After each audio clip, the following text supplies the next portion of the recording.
થઈ મજામાં તો જો આના માથે હમણાં જે પીઠી માથે તને ચોટલાવાળી હેરસ્ટાઈલને લઈશે ને એ રીતની આ ચોટલો નાખી ચોકા બનાવેલું છે ખુદે કોડીનું બહુ સહેલી રીતે બની જાય છે.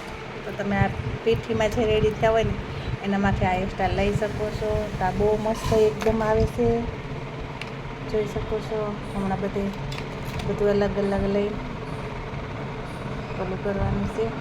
તો અમે એકદમ હેરસ્ટાઈલ સરસ લેવાય જાય તો બસ આ રીતનું પેક કરતું જવાનું છે. થોડું થોડું આ હેરસ્ટાઈલ બહુ જલ્દી રીતે લેવાઈ જાય છે. જોઈ શકો છો આ પીઠીની હેરસ્ટાઈલ બનીને રેડી થઈ ગઈ છે, એકદમ સરસ.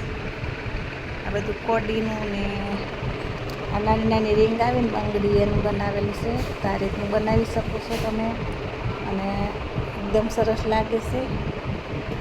આ રીતની હેરસ્ટાઈલ બહુ સરસ લાગે છે. અને પીઠીવાળાને જ્યારે પીઠીમાં રેડી થાય ને બધીને આ રીતની હેરસ્ટાઈલ લઈ દે. આ બધું હાથે બની જાય છે એકદમ સરસ. તો તમારે શીખવું હોય ને તો એ વિડીયો એક બનાવીને અમે મૂકું. અમારી ચેનલને લાઈક ને સબસ્ક્રાઈબર કરાવી દેજો. સબસ્ક્રાઈબર કરી દેજો યાદ રાખીને ભૂલ્યા વગર લાઈક કરી દેજો. અને આ રીતનો વિડીયો શીખવા માટે જોઈ શકો છો. આ હેરસ્ટાઈલ શીખીને એકદમ સરસ લાગે, સિમ્પલી સરસ.